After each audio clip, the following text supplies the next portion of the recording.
Hi, everybody. Welcome to the Wishing You Well podcast. I am your host, Maria Patrick of Qigong with Maria. You can find me on YouTube, and I teach daily weekday classes on Zoom, which you can access via my website, qigongwithmaria.com. I am also a certified health coach, in addition to being a certified Qigong instructor, and I specialize in nutritional counseling and helping people to live a balanced and healthy life. Thank you so much for tuning in today. This is a great way, in my opinion, for us to stay connected and discuss health, wellness, lifestyle inspiration, and to keep the conversation going. Today, we're going to talk about something that was, for me, one of the most terrifying and anxiety-producing events in my entire life: throwing out the first pitch. I had the opportunity to do so at a professional baseball game for a team in the Frontier League about 10 years ago. It was for a charity event that I had organized and was hosting at that ballpark. And as I said, I don't know when I have ever been more nervous in my entire life to do something in public. But we are absolutely not going to talk about my experience today. Believe me, my first pitch was not very noteworthy. I want to tell you about someone who recently got the honor to throw out the first pitch at an MLB game, Sister Jean Dolores Schmidt. If you already know about Sister Jean, you're definitely going to want to stay tuned. If you don't know about Sister Jean, wait until you hear all about this incredibly amazing and inspiring woman.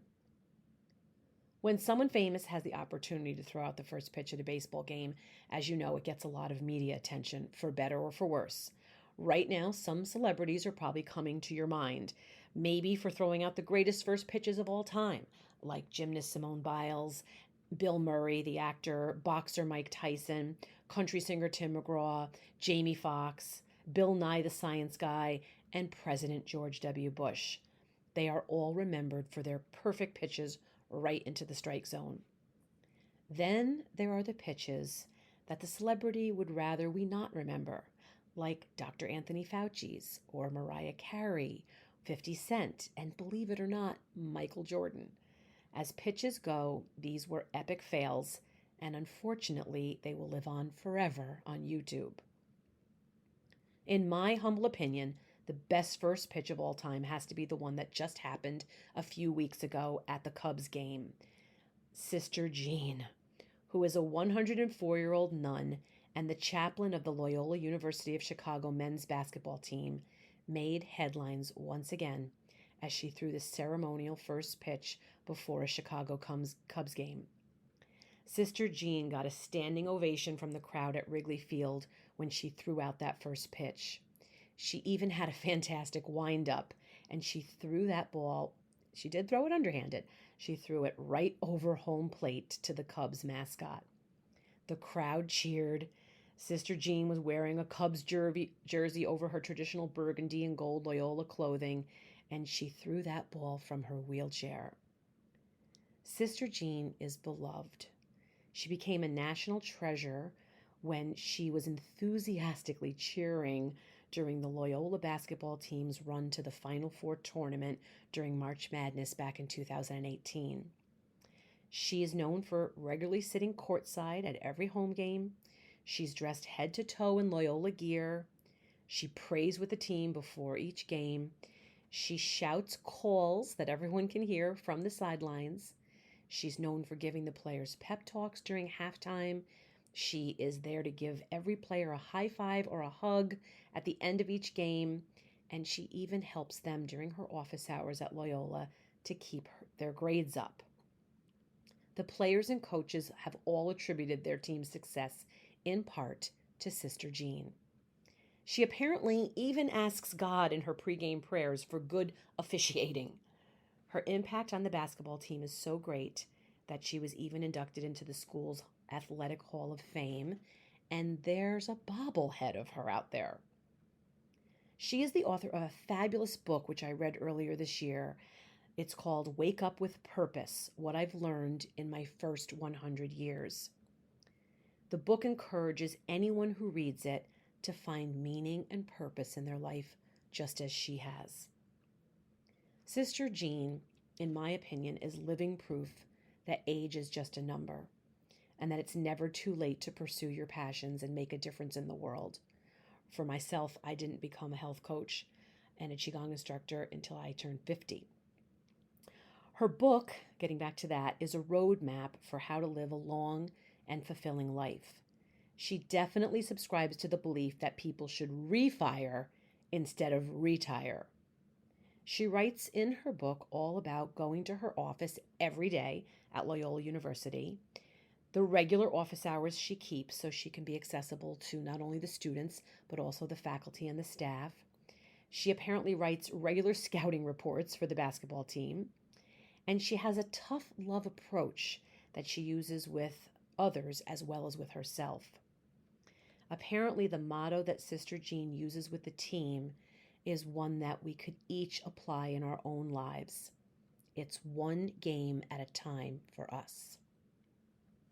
I love the life lessons on longevity that she described in her book. They are basically her secrets to living a long life, well lived. And here they are in my summary. Number 1, life is too short to be stressed. This is coming from someone who was a teacher and a principal during World War II. Each and every time she was reassigned to another school that needed her, which every time involved her moving away from her family, her friends, her fellow sister nuns, she took it in stride because she chose to see each change as an opportunity. She writes about the fact that each time she trusted that God had a plan for her. Number 2, she believes in the importance of making everything fun, which makes me wish she had been one of my teachers because she taught math, which was most definitely never my thing. She created competitive and fun math games for her students, and her goal was to help them to enjoy school as they were excelling in the subject of math. She says that she always chooses to use humor and fun and games and compassion in any situation. Number 3, her longtime reputation is for being a Johnny on the spot, or as she calls herself, Jean on the spot, because she is ready and willing to pitch in anytime someone or something needs fixing. She's apparently quite handy. She continually makes herself an asset and an invaluable resource in every aspect of her life. Number 4, Sister Jean says that her superpower is her adaptability. She was appointed as a dorm director at the age of 53, which means at a time when most people are considering retirement and actually counting down the days until they can do so. Her work days became even longer than they already were because she was serving as assistant dean at Loyola at the time. She would get home at 7 p.m. after working all day, and she put in several more hours every night because she knocked on the dormitory door of each and every resident that she was responsible for, checking on them. She was as committed to this job that she was even personally taking care of each and every student when they got sick. She would bring them orange juice and food right to their dorm. She prides herself on being the ultimate team player, and when you read the book or hear about her life, you realize that she has proved that many times over throughout the years. Number 5, Sister says, if you keep moving, you will eventually find your balance. As I said earlier, she doesn't believe in retirement, and shortly after her official retirement age, at the age of 75, Loyola offered her apparently a very generous retirement package. She decided, and these are her words, to re-enlist, and she has continued working at Loyola for what is now nearly 30 more years. Remember, she's 104 years old. Life lesson number 6. She says that most of us are afraid to say 3 words. I don't know. Words which have served her very well in her long life. Whenever she didn't know something, she would just ask and get the answers. Number 7, and perhaps the best lesson of all, life is a team sport. This is a belief that she truly honed when she became the Loyola basketball team's chaplain in 1994. She talks so fondly in every interview in her book of her relationships with the players and how that has meant so much more to her over the years than whether the team won or lost. I said earlier that Sister Jean is known for praying with the players before each game. Well, in her second decade as team chaplain, the fans asked if she would lead them in prayer before each game, and she still does that to this day. Last week, I listened to an interview with Dr. Howard Tucker, who is a 101-year-old practicing neurologist. The Guinness Book of World Records says he is the world's oldest practicing doctor. His lessons for longevity are similar to Sister Jean's, which makes me think that these centurions not only know what's in the secret sauce, they are taking a heaping dose of it on the daily. Dr. Tucker, much like Sister Jean, said that he gets up and goes to work every day. He feels that retirement is the enemy of longevity. He apparently eats berries every morning. That's his breakfast. He skips lunch because he says that it will tire you out. And he eats fish and vegetables for dinner nearly every night. He says that he relaxes in the evenings by reading books, spending time with his wife, and he spends his mornings after completing 5 a.m. rounds at the hospital doing medical writing. He happens to also be an attorney, so he does a lot of medical legal analysis and writing. He has fruit for dessert. He enjoys an occasional bowl of ice cream, which he said is not bad if you only have it occasionally. And apparently he looks forward to having a martini with his wife of 66 years every Friday night.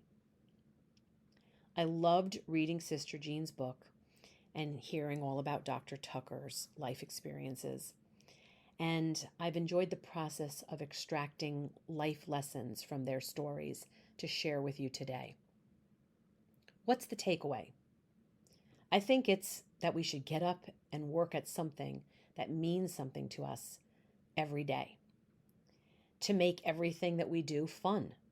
To keep moving. To keep breathing. To be adaptable to the changes that come our way. To eat those berries. To have a little ice cream every once in a while. To get out the martini glasses. To read for entertainment. To stimulate your brain with knowledge and social interactions. And I guess it wouldn't hurt to pray with anyone and everyone who wants to join you in doing so. My hope is that each and every one of you will find something that you are passionate about, as passionate as Sister Jean and Dr. Tucker, so that you can get up and do every day what they do, live a full and meaningful and long life. I will be cheering you along the entire way. Thank you for tuning in today. Please subscribe so you will receive future episodes of my podcast. I am grateful for your time, and as always, I am wishing you well.